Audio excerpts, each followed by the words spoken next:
So what is up? My old liquid gold to prep my hairline method, and I'm just using my blow dry on medium heat. And I'm just kind of molding it into place. And please do not mind the gel that's in my braid. And I'm just using my brush just to slick it back. And when it's done, I'm going in with my skin tone, and I'm going to go ahead and cut around my ear tabs just so we have the wig cap nice and flat. And now I'm going into my foundation color. I'm using my foundation just to go ahead and tint the wig capish nicely underneath your lace. So now I'm going into my old liquid gold again, and I'm using that just to secure my wig cap for our install. So I just put that all around the perimeter of my hairline, and then I'm just smoothing it back into the hairline. And we're going to go ahead and move it than me because it is more visible underneath your lace. So that's the reason why I go a little bit darker. I went ahead and used my blow dry just to make sure it was dry. And while it's drying, I'm going to go ahead and sew down the back of my wig cap just so that it stays in place and there's no shifting and moving with the wig cap.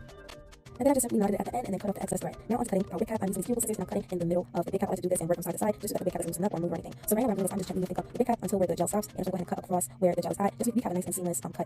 And again, I'm not pulling, I'm just gently lifting it up to see where the gel is at, and I'm cutting. And this will just, help remove any of the little excess frayed wig cap. It just makes it more precise and exact with the cut.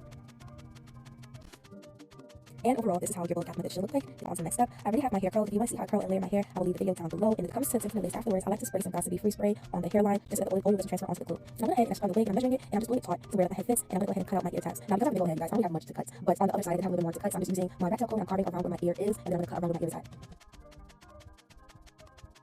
Now what I like to do is I like to cut slits just so I can mark out my sections, and this just helps me with the gluing process because I kind of do it in sections. You guys can see that more further on. But now that I have cut my slits, I'm going to go ahead and just fold the wig back.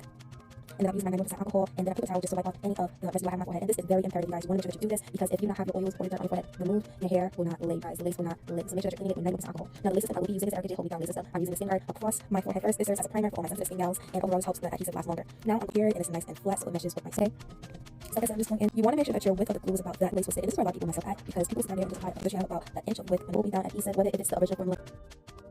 And again, go ahead and apply our lace, you guys. So now what I'm doing is I like to apply my lace way in front of the glue. The reason why I like to do this is, again, you want to make sure that you have a good width when it comes to your lace installs just so it can last long as well too. But also you don't want to overestimate the glue. I'd rather me go back in and apply some glue than for me to take off glue. So I just like to apply my lace in front of the glue. And I'm not pressing down on the lace into the glue just yet. I want to make sure I have it in a good spot. Just putting pressure onto, and now I'm going into my blow dryer in medium heat, and I'm just going to go ahead and blow dry my hairline. So now on to our sections. I like to work in my middle section first, and I'm using an eyebrow razor just to cut my hairline. You could use shears too, but for my beginners, I would definitely advise you to use eyebrow razor just because it gives you more of a jagged look. You want to cut in a jagged motion, you don't want to cut straight across. Now what I'm doing is I'm using my rat tail comb. This is like my detail.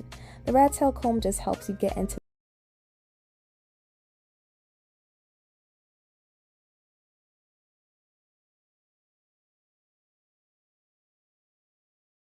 I just went in with a small buffer brush and I applied some of my foundation just a little bit. I'm just going to go ahead and dab any hairs. And if you guys want to see a full tutorial on how to my baby hairs, I have that on my channel right now, so I'll leave that also in my description box below.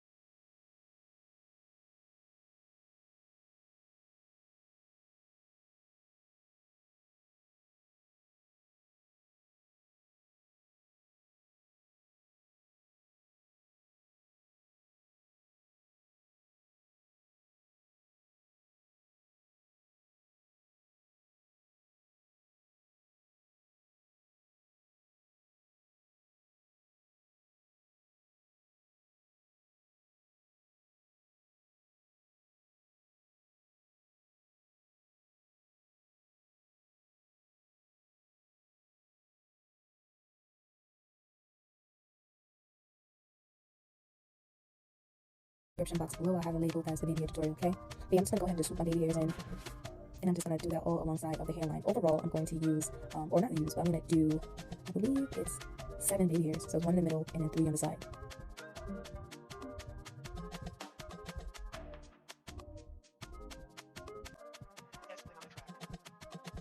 Now I'll be going in with my silk wrap. As you can see, that never be setting lotion really sets that lace in, you guys. So now what I'm doing is I'm combing baby hairs because you know your girl don't like hard baby hairs. And overall, it didn't look finished. My hair is hot comb on its hottest setting, which is on 20. And I'm going to go ahead and just press out my hairline just so it look nice and perfect. And then I'm using my baby hair brush and some spritz just to form my baby hair so it will look nice and laid. And I spray the spritz on the brush. I do about 1.